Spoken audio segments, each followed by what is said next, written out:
Okay, seeing that it is now 6 o'clock, we are going to get started. So welcome again, and thank you for taking the time to join the City of Kingston's engagement session for the Compton Park Playground improvements. My name is Nancy Knight, and I'm a communications officer from the City of Kingston, and I will be moderating tonight's session. Behind the scenes tonight, we also have Julia Morbin, who will be our technical producer this evening. So before we move on into the presentation, I do have a couple of housekeeping items to share. So the first is that this session is live streamed to YouTube and recorded. So to protect your privacy, all participants have their video turned off and have been muted, and the chat functionality in Zoom is turned off. Next is that we know sometimes technology troubles do happen. There is a list of common challenges on Get Involved Kingston, including what to do if your audio or video aren't working. Please note that you're also able to adjust your view options so that you can see both the presentation and members of the project team at the same time. If for some reason your internet connection does go down, you can call into the meeting at the number on the screen, so please write it down just in case. It's 613-453-5818, and the webinar ID is 892-8440-4586. You can also follow live on YouTube, where this session is closed caption. We will do our best to help you with any technical problems that do arise, but sometimes the easiest way to resolve issues is to log out of Zoom and then rejoin the meeting. And you can do that using the link you received in the registration confirmation email that you used to join tonight. Today, we are going to provide a question and answer period following the presentation. So if you have a question at any point during the presentation, you can use the Q&A feature, but I will hold your question until we reach that Q&A. The Q&A feature can be found on the bar at the bottom of the screen. So to ask a question, simply type into that question area. You're also welcome to raise your hand to speak and ask a question during the Q&A. To do this, please use the raise hand function that can be found by following these steps. Click on the Q&A, a pop-up will appear, and there will be multiple options. Choose raise hand. I will be monitoring for this, and I will acknowledge you and then turn on your microphone so you can ask your question or make a comment. And if you're calling in tonight and would like to raise your hand, please press *9. So on your screen, you should see the guidelines for participation tonight. If you've joined us for an engagement session in the past, they might look familiar to you. These guidelines for participation were developed as part of the city's public engagement framework and to make sure that we can all join together and be respectful and open to ideas. I'm going to leave this up for about 30 seconds so you have the opportunity to read through. If you have any questions or concerns about the guidelines for participation, please let me know by using that raise hand function.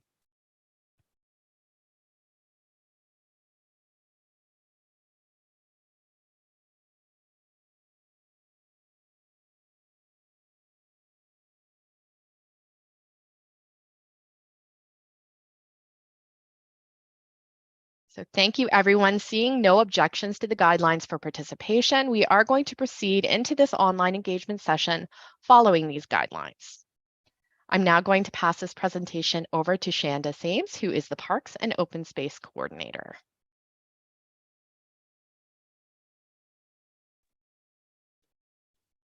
Thanks, Nancy. Thanks, everyone, for attending this evening's public consultation session. As Nancy mentioned, I'm Shanda Sames, Parks and Open Space Coordinator in the city's Engineering Service Department. Joining with us tonight is Neil Unsworth, Parks and Shoreline Manager, and our consultant, Alex Forbes, from Wentworth Landscapes, and of course, Nancy Knight, our Communication Officer and Moderator tonight. We'd like to extend a special welcome to Councillor Chanani, who's in attendance in the audience tonight. This evening's online engagement, we are going to introduce the proposed playground replacements for the aging play equipments at Compton Park. To start it off, Alex is going to provide us an overview.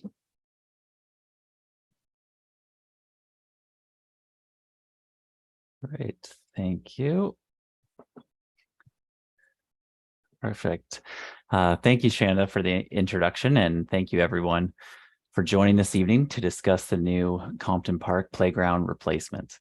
As Shanda mentioned, my name is Alex Forbes, and I'm a landscape designer for Wentworth Landscapes in Picton, and we've been servicing the greater Prince Edward County and Kingston region for over 30 years, designing and building multiple parks, playgrounds, trail systems, memorial gardens, and high and low residential landscape amenities.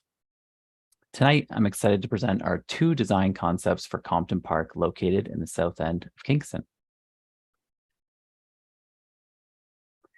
Here's a map of where Compton Park is located. The park is just north of Mack Street and a block east of Sir John A. Macdonald on Helen Street. The existing tennis and basketball courts are to remain, and the existing play equipment in the northwest end of the park is to be replaced by the options I'm presenting you tonight. Images of the existing old structures can be seen on the right side of the slide.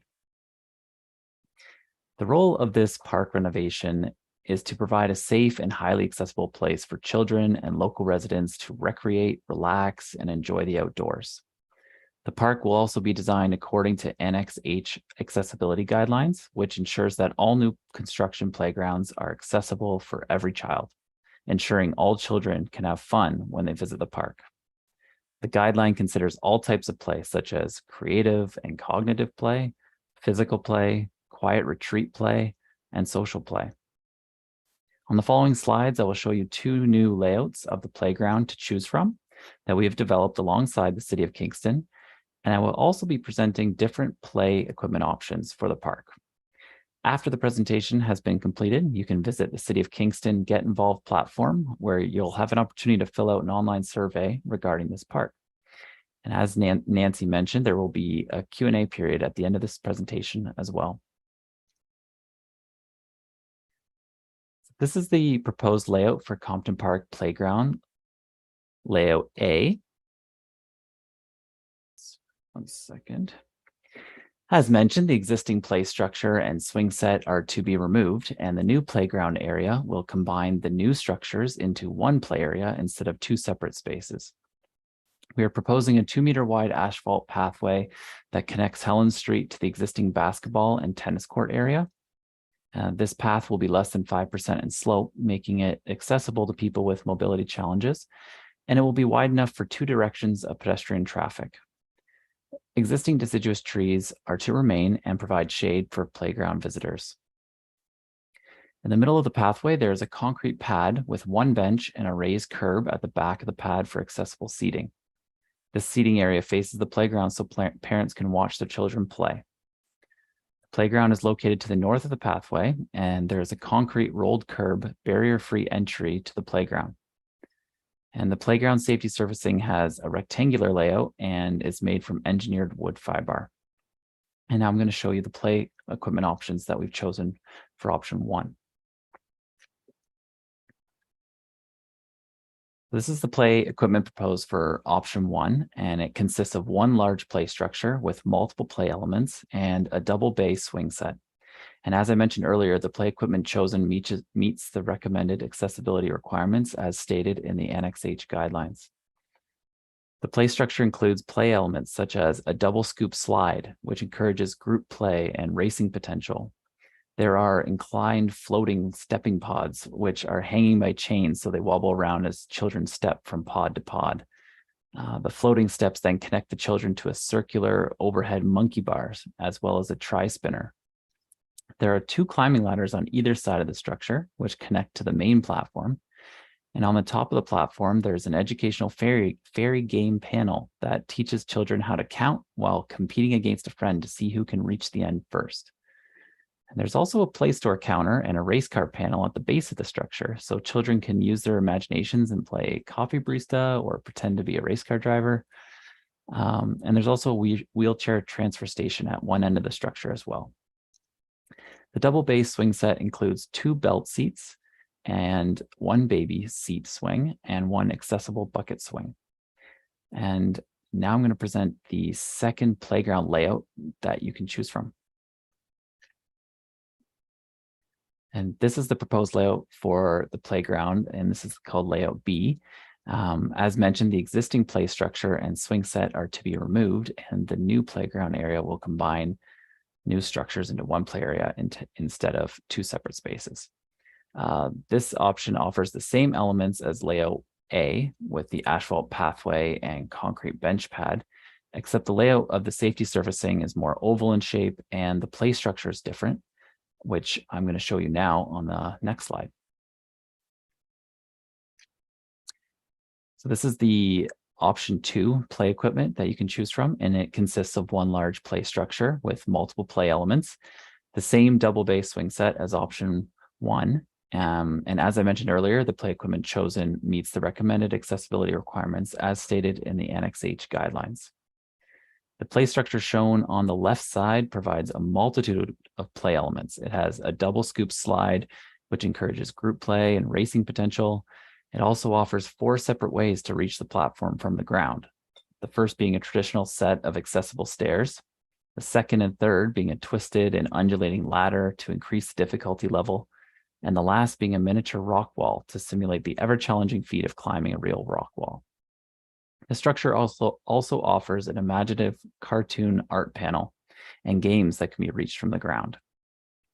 And that's it for option 2. And if we flip to the final slide, here are the 2 park layouts and 2 equipment options I presented side by side. And after I pass it back to Nancy, you'll be able to ask any questions you may have about either option, and a survey will be made available on the City of Kingston Get Involved platform for you to choose which park layout you prefer, as well as which play equipment you prefer. So thank you very much for listening. And now I'm going to hand it back over to Nancy to kick off the Q&A period. Thank you, Alex, for that wonderful presentation. So as he said, we are going to move into our Q&A session. So to join the conversation, you're welcome to add your questions into that Q&A box, and I will read them out loud for our team to answer. You're also welcome to raise your hand. I will be watching for this, and I'll acknowledge you and let you know when it's time to unmute and ask your question. Please note, if that for some reason we don't get to all of the questions tonight, please know that we will answer all of your questions on our Get Involved Kingston project page. And as Alex and I have both mentioned, there will also be that opportunity for you to complete a survey before March 2nd to share any additional comments you might have. So we're ready to get started. The first question I have tonight is from Kelly. They have asked for option 1, what is the area it covers? Is it bigger or smaller or the same? Alex, do you want to get started on that one? Sure, thanks, Kelly. The area is roughly the same. So right now there's the 2 swing set areas and then the other separate structure area, and that's all being combined into one space. And now that we have a double bay swing, I would say that it's equal. Thanks, Alex. The next question I have also is for you. It's from Kelly. What ages is this design targeting? Thanks, Kelly. Again, it's ages 18 months to 12 years, but the optimal age is from ages 5 to 12. Great, thank you. I do see a raised hand here.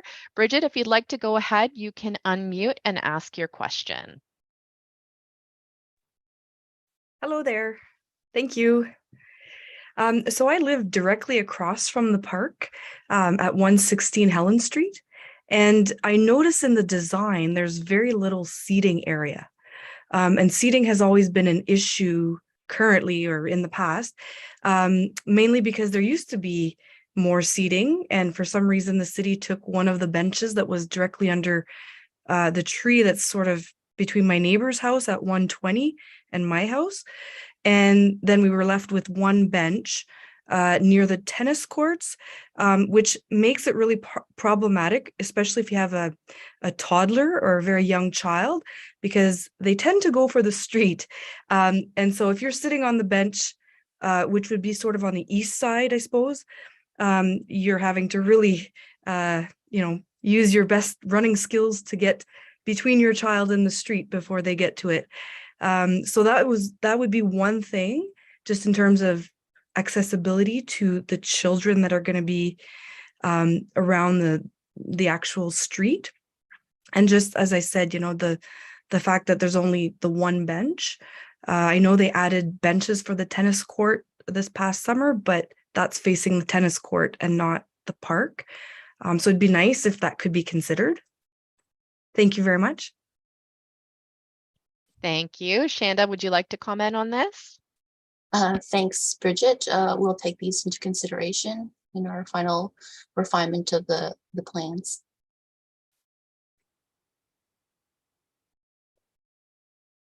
So the next question I have here is from Suzanne. They have said the path leads to the street where there is no sidewalk. They wonder about the security issue to access the park. Should the path not start at the street corner? Alex, can you take this one about the path location?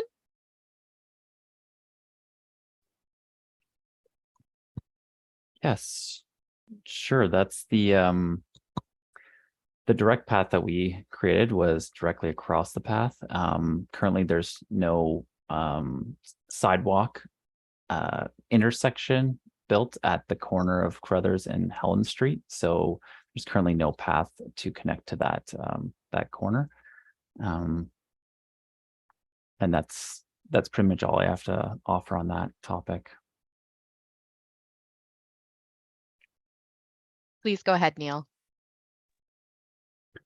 Hi, thanks, Alex. I think the proposed mid-block crossing is something that we take quite seriously, and we will be looking at this part of the design with our transportation department to see if this interim situation is an appropriate solution.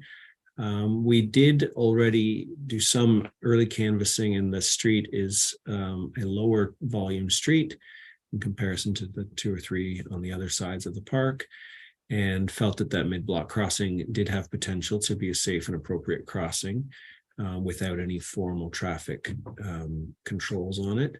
That being said, additional pathway access to the corner will be looked at and maybe beyond the budget of this project, but could be planned for the future. Thanks for the suggestion. It's a good catch.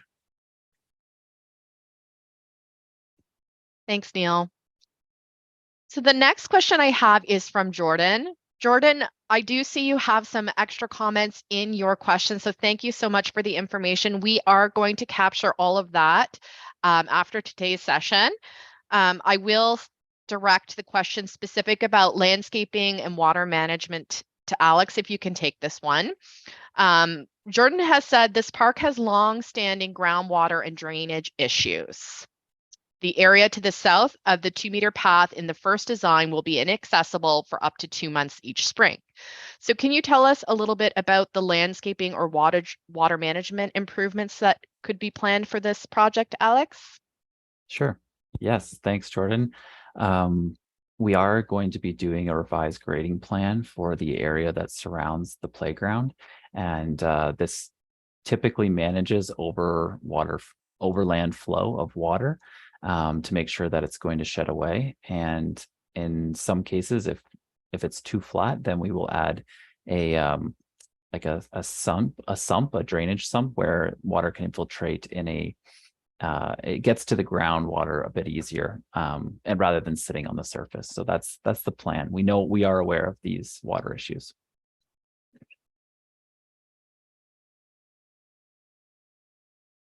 Thank you, Alex. I have a question from Catherine.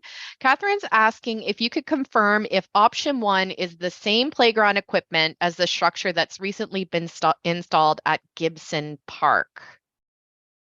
Shanda, do you know if that's the same equipment? Gibson Park. Yes, Gibson Uh, Park. Hi, Did Shanda. you- I think Catherine's referring to Oak Ridge Park. Oh, yes. Yeah, and yes, the structure by Henderson Equipment, the green one in the proposal is the same structure. So if you want to see it in person, certainly go at Oak Ridge and check it out. And if you're interested in seeing what the option 2 looks like in person, 3rd Avenue Park, which is probably the closest park, has that particular play structure installed in that location.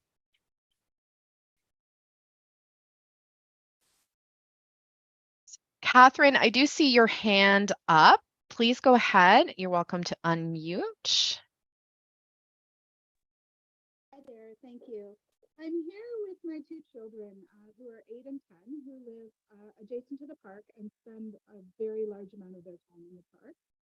And they have very significant concerns about the playground structure that's being proposed. The playground structure that is currently in place is very spread out with a number of platforms. The kids in the neighborhood congregate at the monkey bars and really love their playground. The rocks on the slide here are like part of the neighborhood. Hearing the rocks on the slide, it's something the kids do consistently. And my kids have concerns that the playground that is being installed, it's kind of lame. It's not very fun for them, and it's really directed at younger kids. The elements of the playground that are currently there are a lot more fun for them, because there is the firefighter pull slide, the monkey bars that they can hang under and climb off of. They like, sorry, and I'm getting a cue here about the bar that's beside the monkey bars, the gymnastics bar that the kids like to play on. So I can appreciate that you are looking to enhance the park, but my kids really see this as degrading the park, because the play structure that they have currently, it's very different. And I'm also wondering, like the one you're suggesting to replace it with is putting all of the equipment in one small area of a giant park. So I have a few questions. One, why is the exact same equipment being proposed for a park that's just 1 block down the street? We discovered that it's the same equipment because we went to test it out, and my children have some specific feedback about that.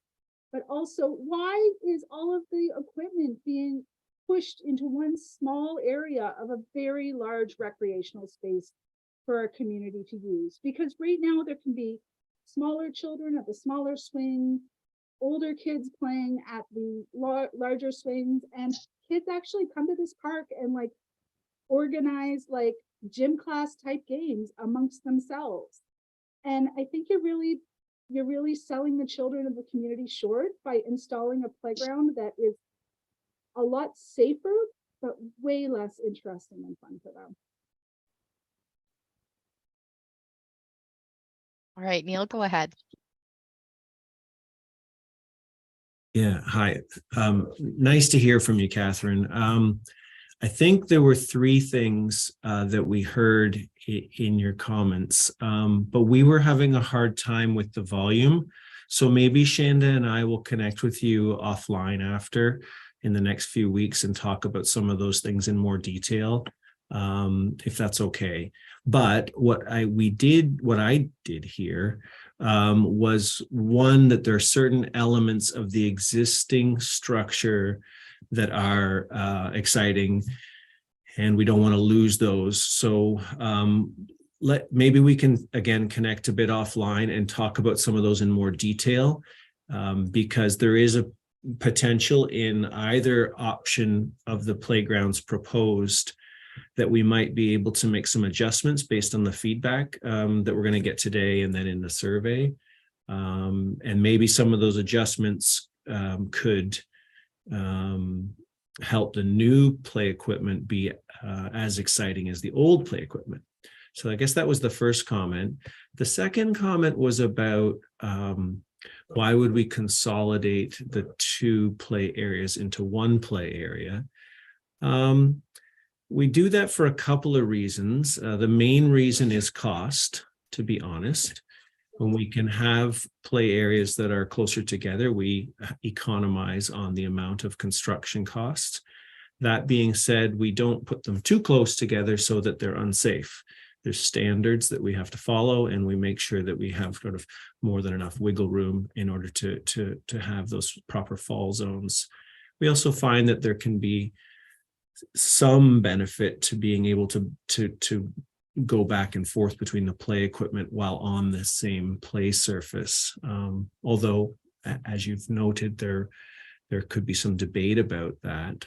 And then with regards to why the city would be proposing a similar. Yeah, go ahead. Sorry. Oh, sorry. You can still hear me? Yeah. Now, yeah. Oh, okay. My kids are very upset with what you're saying. One just went screaming up to his room. He's so upset with your comment. Yeah, well, I think, like I said, we're happy to talk to you offline as well and spend a little bit more time on the subject. And so I'm sorry about that, but if I can just finish the sort of third comment would be with regards to why the city would be proposing a similar playground to one that we've used in other parks. I guess that's part of the reason we're having the public consultation, is to take in feedback, and we've proposed different options. So if there was a preference to have a play structure that was different than the one in Oak Ridge Park, then option 2 would fit the bill. So that's something that we'll be looking at for sure. But I appreciate all your feedback, and again, we know it's a big conversation to change a park, and we are here for you. So like I said, the offer is there. Once we have that survey online, that Shanda and Alex and I can work with you offline a little bit and try and get into some of the finer details of your concerns. Well, would you be open to having a public consultation with the children of the neighborhood in the park space? Because it seems like there's a key stakeholder group that is not being consulted in your proposed cost, and you're suggesting some benefits that a really key stakeholder group is not seeing as a benefit.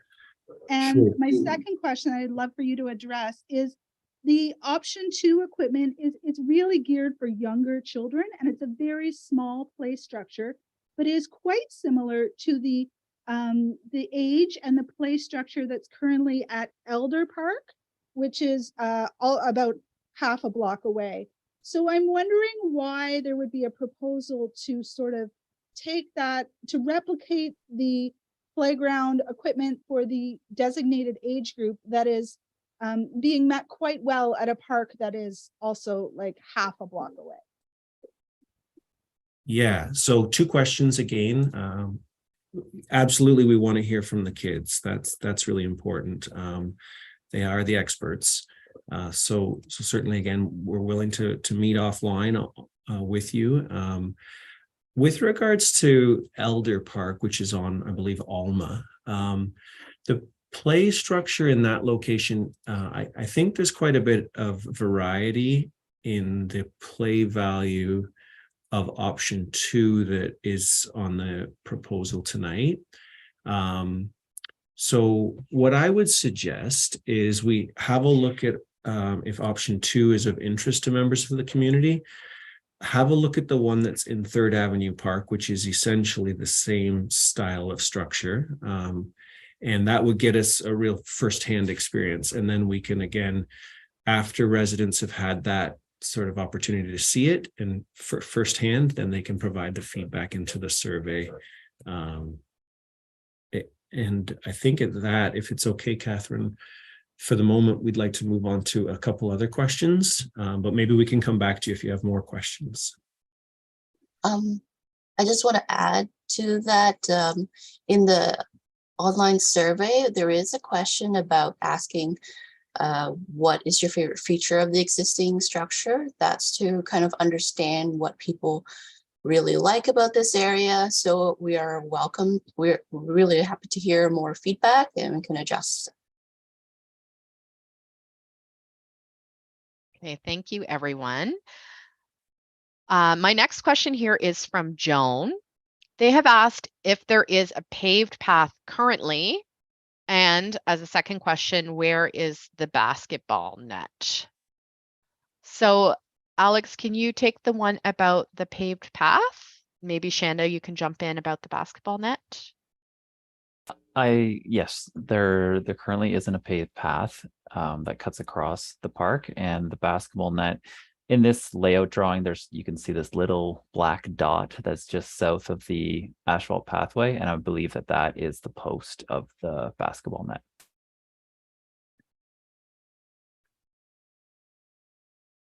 Thank you, Alex. I do have another question about these designs and the layout options, specifically about the green blobs and whether or not they are trees. Would you be able to answer that one, Alex? Yes, I can. I see a lot of green blobs on the plan, but I'm pretty sure you're talking about the ones that are generally all the same size, except for those two that look a bit bigger. And yeah, those are all trees. They're all existing trees. Thanks, Alex. Jordan also had a second part to their question. They have asked or commented that they don't see any community garden plots. Where would they go? Shanda, can I get you to take that one? There is currently some community garden plots in those like rectangular spaces along the street edge, but community gardens are up. Any expansion is up to the community group to request for an expansion, and they would build it. So it's not really something that the city would put forth for development. Thank you. I do see another raised hand here from Kelly. Kelly, you're welcome to unmute to ask your question. Hi, can you hear me? Yep. Thanks. I realized I put a lot of questions in the Q&A and I realized I could probably just say them out loud. One question I have is this on the same footprint of the existing play structure? And the second is there an option to keep our existing play structure, but add the accessible play structure that's targeted towards younger kids to expand that area and then save on some costs, but get kind of both benefits?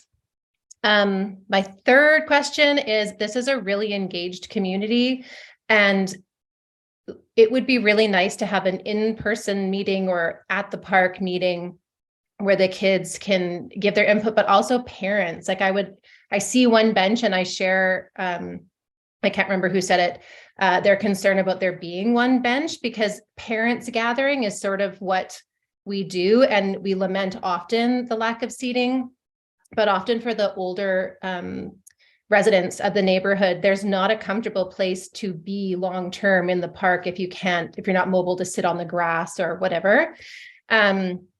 And I'm not saying this to make you guys feel bad. I also have a child who's crying, and I will walk her through the survey process. But I think having those voices heard would help with transition.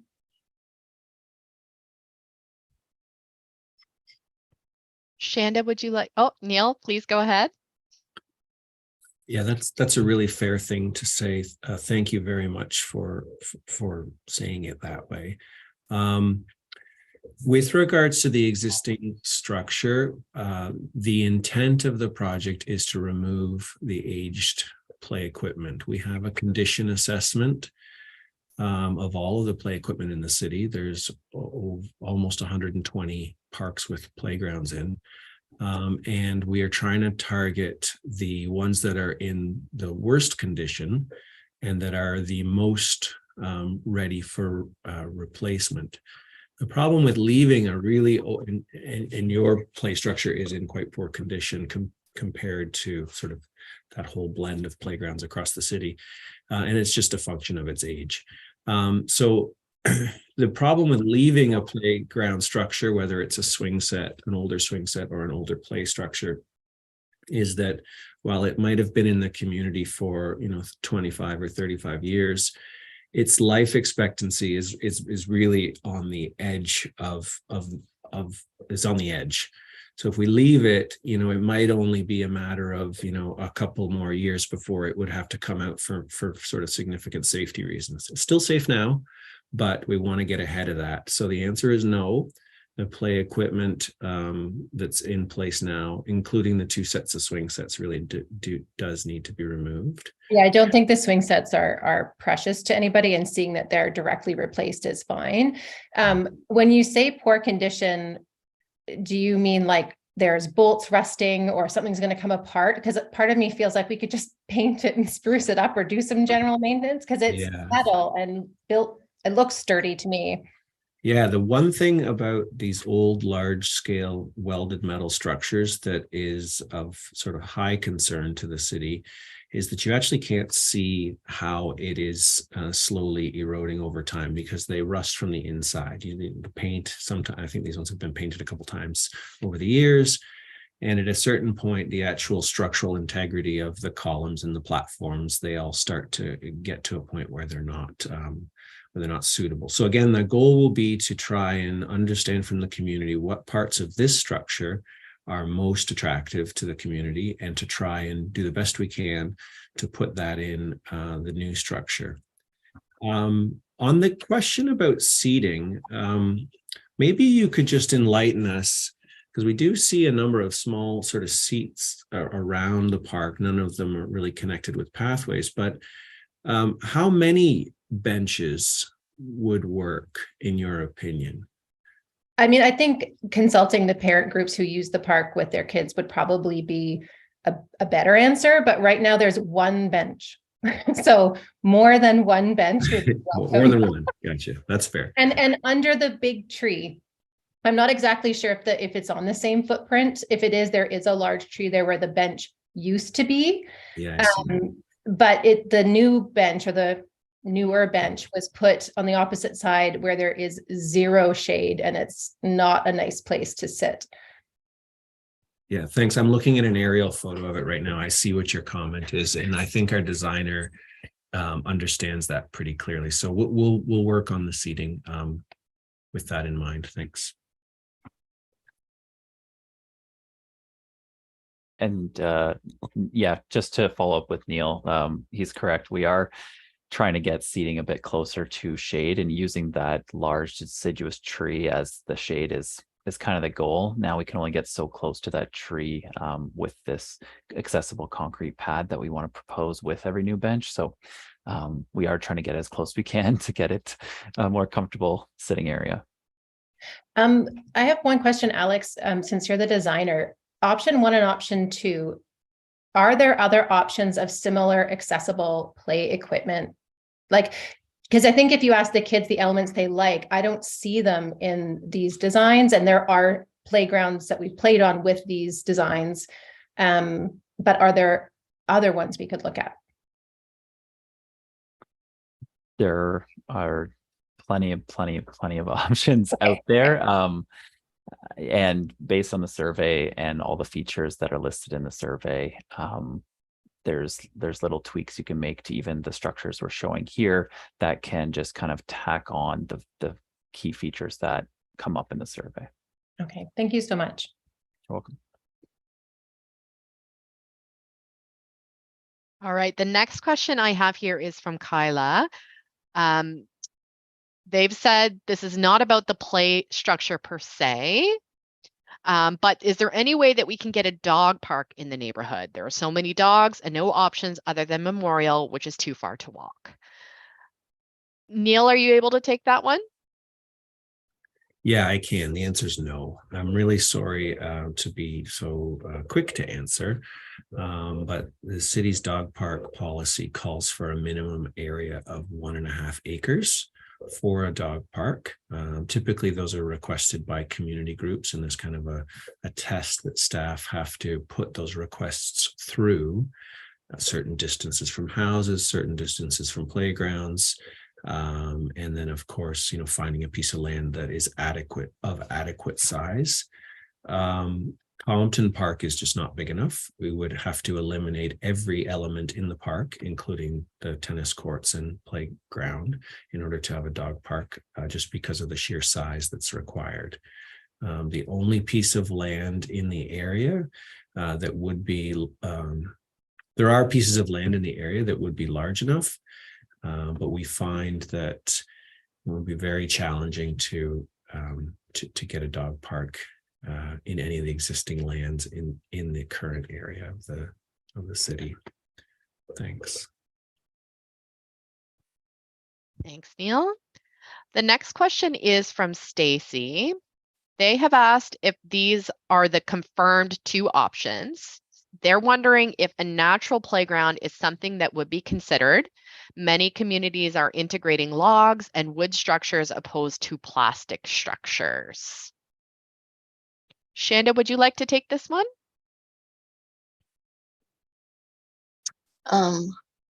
For natural play structures, we tend to keep those to more natural environments, just because there's a higher maintenance that's required for those kind of equipments, and we can't really put them in every playground location.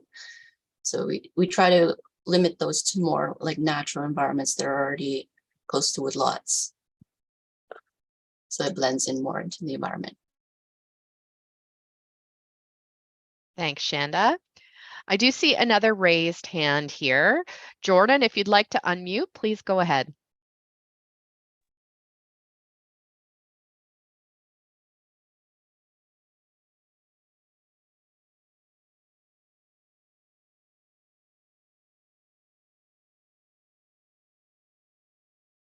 Can you hear me? Yes, we can hear Hi, you. sorry. Yeah.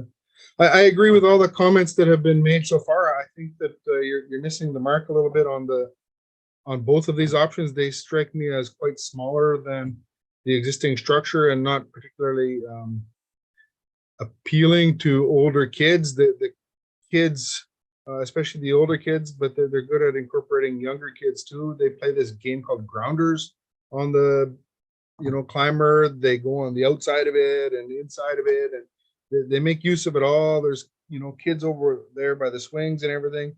So I think that you need to add a little bit more to these things. Like neither one of these options really strike me as quite sufficient. But I just want to touch base on a few of the other things that I think you're missing the mark on. One is the pathway that's shown in both of these options. I think it's a real big problem that, as Bridget mentioned, that this path hits Helen Street in the middle of the street and not in the corner. Anybody who lives anywhere near this park knows that people cut across this park from the southeast corner at College Street, close to Mac, diagonally across towards the tennis courts, all the way to the corner of Helen and Carruthers. So this path isn't going to get used anyhow. People are going to continue to wear the footpath that's already wore into the ground there, and it would make a heck of a lot more sense to put an accessible hard surface path in where people are already walking, because that's what people, it's a cut through for a lot of people.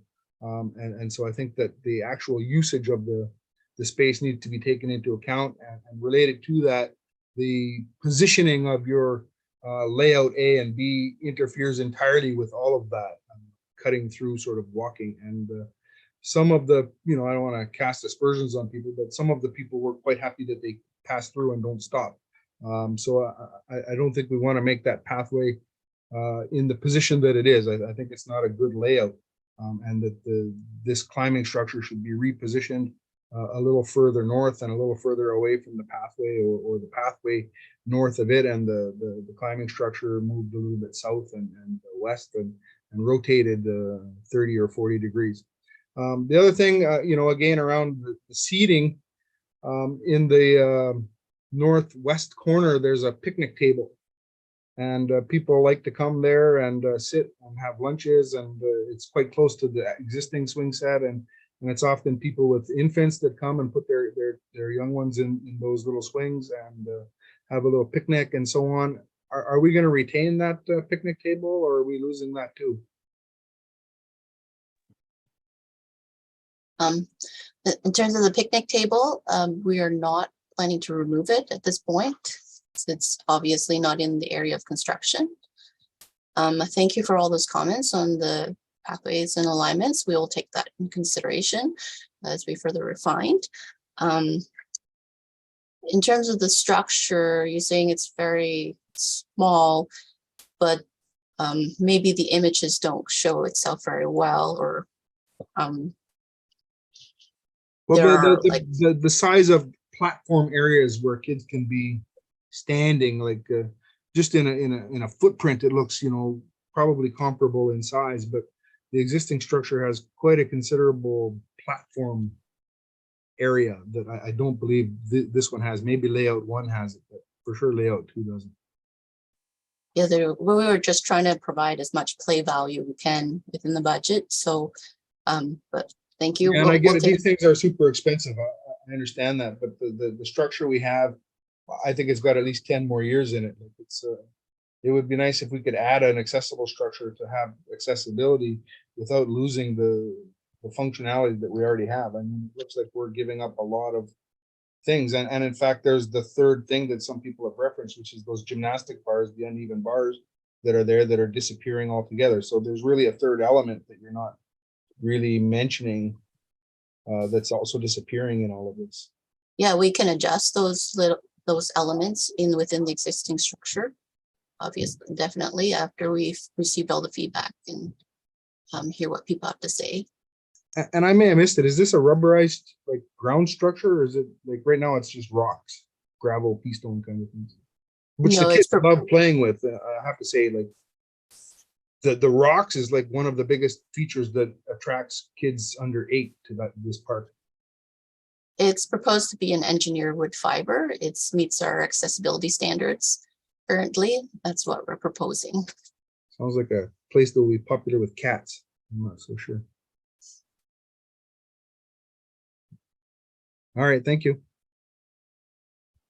Thank you, everyone. The next question I have here is from Kelly. And they have said it would be nice to have a full park use meeting to create phases of improvement and areas of priority from residents' perspective. Is that something we can plan for the future? Shanna, can you take that one? Sorry, I was trying to write notes. Can you repeat the question? Absolutely. It would be nice to have a full park use meeting to create phases of improvement and areas of priority from residents' perspectives. Is that something we can plan for in the future? In terms of development of the other amenities? Just want to clarify that. Yeah, Shanda, I think that's what I'm seeing too, if you don't mind me interjecting. But I believe the question is about having a broader planning exercise for the entire park. And from that, then have a phasing plan to make other broader improvements to the entire park. Maybe if the resident can sort of give us a thumbs up, if that's what we're understanding correctly. I see that they have actually raised their hand. They're welcome to unmute and add some clarification for us. So yeah, what I'm suggesting is a sort of overall look at areas people want to improve. And I understand this project is restricted to the play equipment, but to Jordan's point of where the path is placed, I think when you have that like phased improvement plan, having the path change can lead to an area that we also would like developed in the future or to change and avoid the sort of we put it over here and now we can't do that kind of a thing. Just have that wholesome look at it. Yeah, I think that's a really fair question. I'm not sure we need to do a full-blown park master plan in order to achieve that, but all of the suggestions on the pedestrian circulation we've scribbled down furiously because we do recognize the value in them. So thanks to both yourself and Vincent for that feedback. And I think there was another person right at the beginning who also had the same comment about where the pathway would go. So what we will do is try to look at a little more broadly the park from a layout perspective, in particular on that pathway side. It is a possibility that we will not be able to afford to fully take the pathway to the corner of sort of the northwest corner of the park.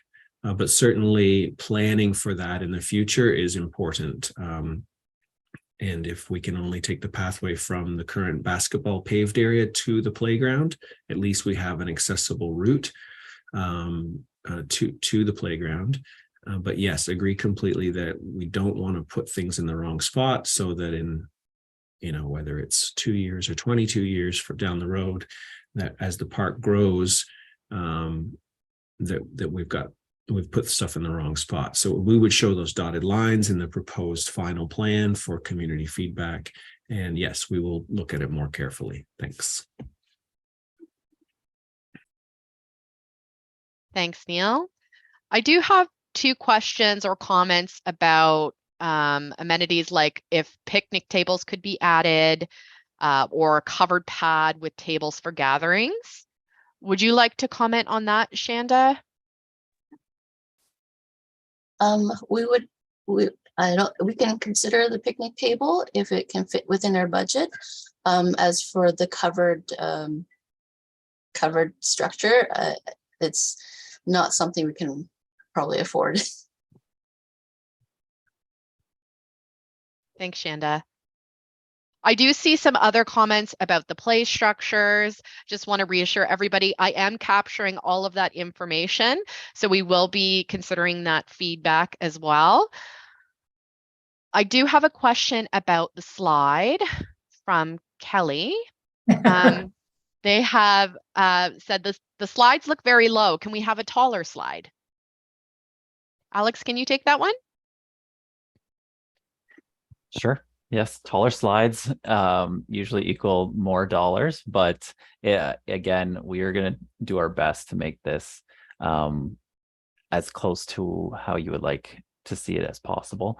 I know I personally played Grounders growing up, and it was my favorite game on playgrounds. And if consensus is saying the structure is perfect for Grounders, then we can provide something that's very similar to it and hopefully add even more play value to it than what currently is shown. Thanks, Alex. I do see Bridget, your hand is up. If you'd like to ask your question, please go ahead. Yes, hello. I actually just typed it in, but my question is about the benches again. Is it a single seat model, or will there be room for 3 or 4 people to sit? Because currently it's nice to have the one bench that we have where multiple people can sit. I do remember looking at the plans for, is it Oak Ridge or Oakview, whatever, Gibson Park. And I think there was suggestion of a single seat at one point. And I just wondered if there would be more room. That's my first question. The second question is, Victoria Park has these barbecuing areas, and I'm just wondering if that's something that's being considered. Thanks. I could take the bench question. Bench question, it's kind of a misnomer. It's a single bench pad, but the bench itself is for, I'd say 2 people, 2 to 3 people. Okay. And in terms of the picnic table that's at Victoria Park, we received special donations for that to be able to upgrade the barbecue there. Unfortunately, we don't have that kind of funds for this park. Thanks, Shanda and Alex. That actually leads well into the next question I have here from Jordan. Jordan has asked, what is the budget for this project? Shanda, can you take that one? Well, the budget is a group budget for various other parks in the area.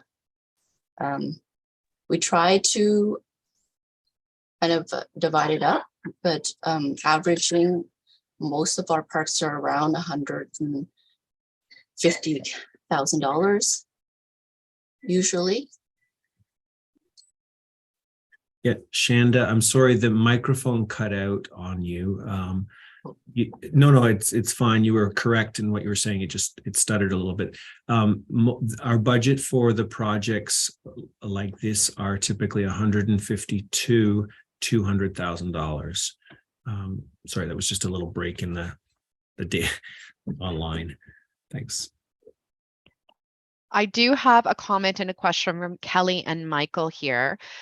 They're wondering if the neighborhood can raise funds to donate and help with the budget. The answer is yes, absolutely. We'd be open to that.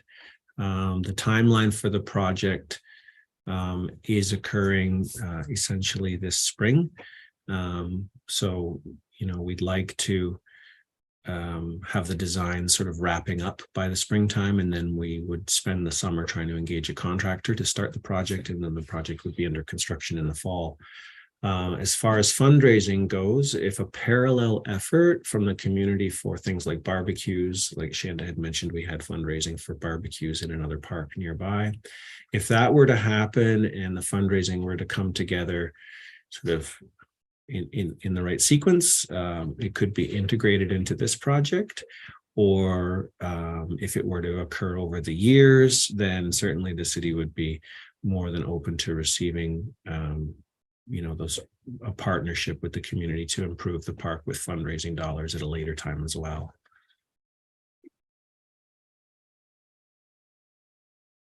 Thank you. The next question I have here is from Catherine. They said there have been questions from children asking for a pump track in the field area where the existing baseball back cage sits. Would it be possible to consider a pump track in the project design? Shanda, do you want to take the lead on that one? Well, currently it's our scope of our design is around the playground. In terms of pump track, there is some guidelines in the park rec master plans in terms of like where to consider pump tracks. We don't want to take away any amenities that's currently in the park, like the baseball diamond, for instance. But that would be a future consideration.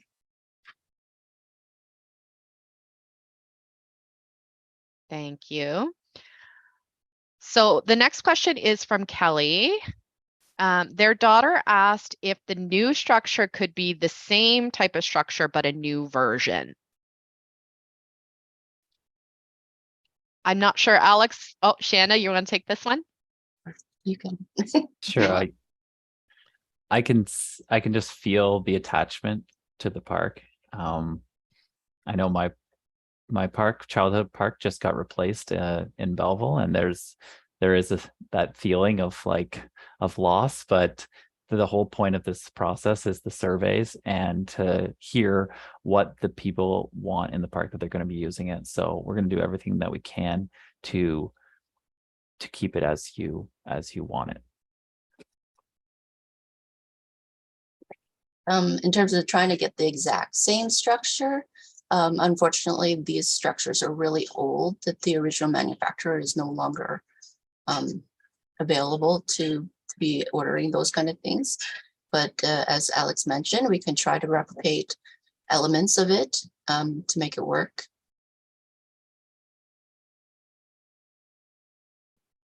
Thank you. Yeah, thank you for those questions. So we are getting close to 7 o'clock. I do see a raised hand here from Jordan. If you'd like to go ahead and unmute. Thanks. If you can hear me, I'll be really quick. I think that on the fundraising side, it would be helpful if you could point us to some sort of a catalog of, this is what a barbecue pit or something costs, or this is what a bench costs, if there is such a thing. But I just want to go to the higher level. Like this park, as I've said earlier, has serious water management problems. Alex said, talked about putting in a drainage pit. That alone could be $100,000. Like I've been promised for years now that the south end of this park would have a berm put back in and that the water management would be done. I was assured earlier in the summer that summer that would have been done this past fall. It hasn't, and after snow flew, I was told, oh, sorry, there wasn't the sufficient resources to do it. How many more years do I have to have flooding? How many more years does the daycare have to lose 2 months of outdoor play because the daycare playground floods because the water management in this park is so atrocious.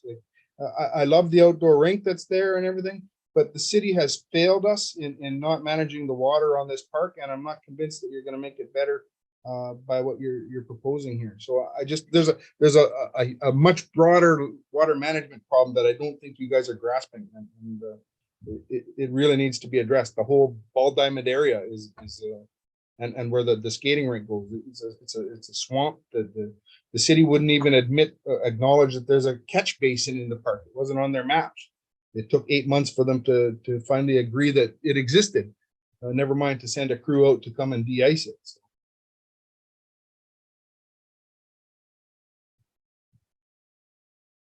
So thanks, Jordan. We are aware of the drainage issues. The department that you're speaking about has made those aware to us and brought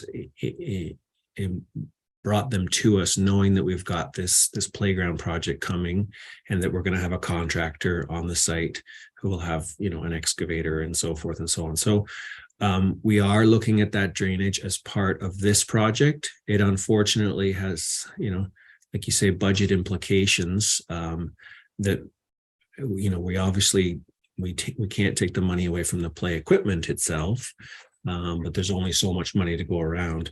So please leave that with us. And we are taking not just your suggestion about the pathway alignment, which was a good one, but also this concern about the drainage near your homes and the neighboring daycare. So we'll definitely, before we're finished the grading designs, we'll be consulting with that same department who's responsible for general, maintenance of drainage, but also we'll connect with you and with your neighbors to make sure we're trying to do as much as we can as part of this project, and make sure that we don't miss an opportunity to make it a little bit better right now. Thanks. All right. Thank you, Neil. I do have one more question I'll slide in here at the end, if that's okay with the panel. The question is from Anne. They have said it might be outside of the scope of this project, but they're wondering if there are any plans for the building and specifically washrooms. Shanda, are you able to take that one? No, currently there is no plans for improvements for that building. All right, thank you. And maybe just one more. We're being asked if you could please confirm if we're willing to commit to an on-site meeting in the park with a broader group of community members. Yeah, we didn't disregard that question. I believe that was from Catherine, but also from Kelly. We've taken that request into consideration. What we'd like to do, I'm thinking kind of off the top of my head right now, is we'd like to take in the feedback from today and sort of disseminate it, but also from all the great responses we're going to get in our survey. And then at that point, try and put pen to paper to try and make some improvements based on the feedback we've got at that point. And I think based on what we're hearing so far, we're going to need to come back to the community and show you sort of what we've heard and what possible ways we can address these concerns. And then at that point, we can talk about whether there's need for further consultation in person, or whether we've got it right. So the answer is not no to future meetings in person, but certainly the door's open to that. But I think we've got a bit of work in front of us still over the next couple of months to try and take in all of these great suggestions today and what we're going to get over the next few weeks online. And please connect everyone to the survey, all your neighbors, and then let us get back to the drawing board and see what we can do to try and address some of these great ideas. Thank you, Neil. So I am going to move on to wrap up here. So thank you again to everybody for participating and for sharing all that wonderful feedback. Before you sign off tonight, I would like to ask you to complete an evaluation poll to let us know how we did tonight. And then while that poll is up, I will go over a couple notes.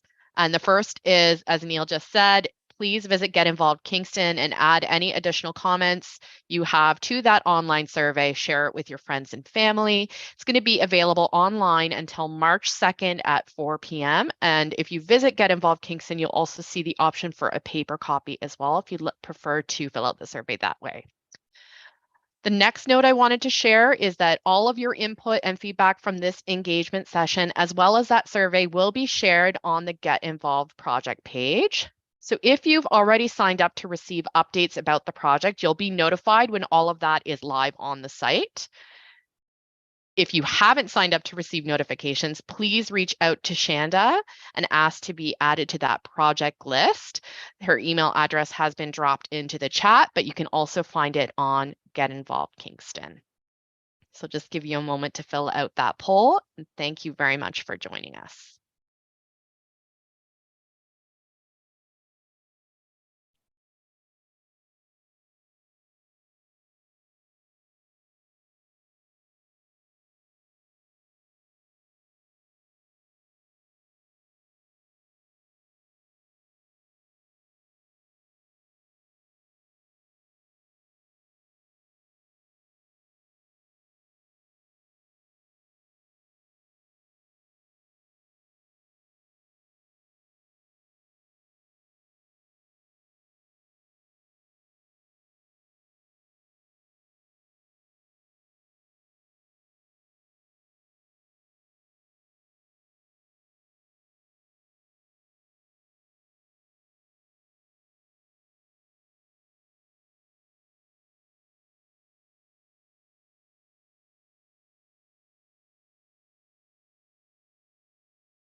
All right, everyone, thanks again. We hope you have a wonderful night.